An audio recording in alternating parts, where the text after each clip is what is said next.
মুখ্যমন্ত্ৰীৰ কঠোৰ নিৰ্দেশৰ পিছতো কিন্তু একাংশ চৰকাৰী কৰ্মচাৰী গা লৰা নাই। দিনৰ 11 বাজি যোৱাৰ পিছতো কিন্তু কাৰ্যালয়ত উপস্থিত নহয়।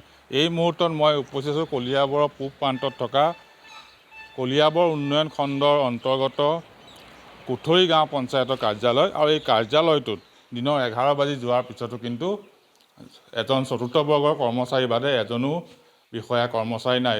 এই মুহূৰ্তত দেখুৱাইছোঁ, এই মুহূৰ্তত এনেদৰে কাৰ্যালয়ত কিছু কোঠাত এনেদৰে তলা ওলমি আছে। কাৰ্যালয়ত উপস্থিত নাই সভাপতি, সচিব, GRS, CPC, কোনো এজন এই মুহূৰ্তত কাৰ্যালয়ত উপস্থিত নাই। আৰু এই মুহূৰ্তত মাত্ৰ চতুৰ্থ বৰ্গৰ এজন কৰ্মচাৰী আছে। আমি দেখুৱাইছোঁ এনেদৰে ভিতৰৰ ভাগৰ দৃশ্য, খালী চকী, খালী কোঠা এনেদৰে পৰি ৰৈছে। কাৰ্যালয়ত কোনো বিষয়া কৰ্মচাৰী নাই।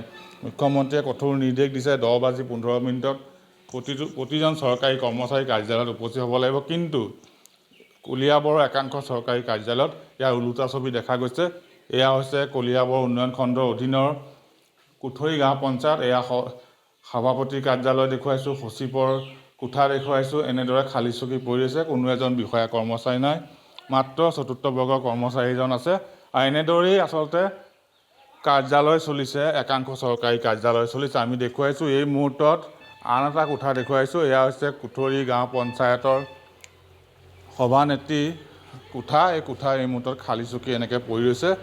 এনেদৰে নিজৰ খেয়াল খুচি মতে একাংশ চৰকাৰী কাৰ্যালয় বিষয়া কৰ্মচাৰী কাৰ্যালয় আহে।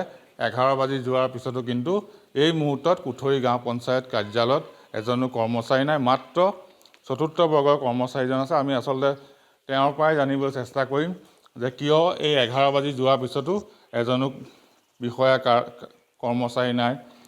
আপুনি এইটো পঞ্চায়তৰ কি কামত আছে? মই পিয়ন চকীদাৰ আছোঁ। এই কোন অহা নাই এতিয়ালৈকে? এতিয়ালৈকে মানে তেখেততো বলবৎ আছে। কোন অহা নাই এতিয়ালৈকে? এতিয়া বলবৎ আছে তেখেততে। সভাপতি আহিছে? সভাপতিও বলবৎ আছে, বলবৎ গৈছে।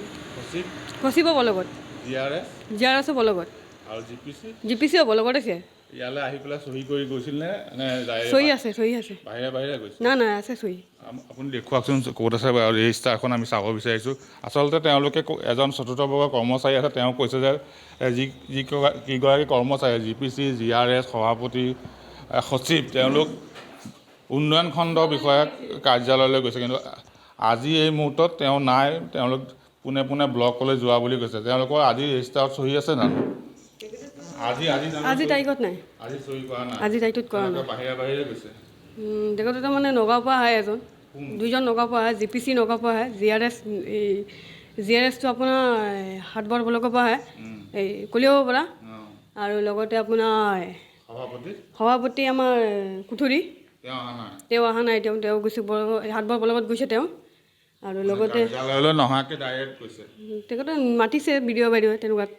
নিশ্চয় আমি দেখুৱাইছোঁ। এনেদৰে চতুৰ্থ বৰ্গৰ কৰ্মচাৰীজনে উল্লেখ কৰিছে যে এই কাৰ্যালয়টোত যিসকল বিষয়া কৰ্মচাৰী আছে, সেয়া সভাপতিয়েই হওক, সচিবেই হওক বা GPC, GRSেই হওক, কোনো এজন কৰ্মচাৰীয়ে এই কাৰ্যালয়লৈ পোনপটীয়াকৈ নাহি বাহিৰে তেওঁলোকে উন্নয়ন খণ্ড উন্নয়ন বিষয়াৰ কাৰ্যালয়লৈ গৈছে বুলি তেওঁলোকে উল্লেখ কৰিছে। কিন্তু এয়া কেনেধৰণৰ কথা?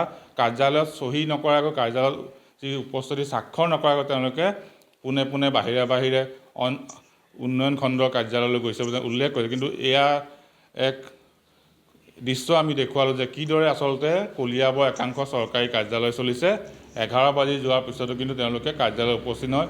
আৰু এয়া হৈছে চৰকাৰী কৰ্মচাৰী কৰ্মসংস্কৃতিৰ নমুনা। মুখ্যমন্ত্ৰীৰ কঠোৰ নিৰ্দেশৰ পিছতো কিন্তু তেওঁলোকে মুখ্যমন্ত্ৰীৰ নিৰ্দেশকো যেন কেৰেপ কৰা নাই। আপুনি বিচৰা বাতৰি পাব কেৱল নিউজ 18 এপত। নিউজ 18 এপ ডাউনলোড কৰিবলৈ স্কেন কৰক এই QR কোড। গুগল প্লে ষ্টৰতো পাব এই নিউজ 18 এপ।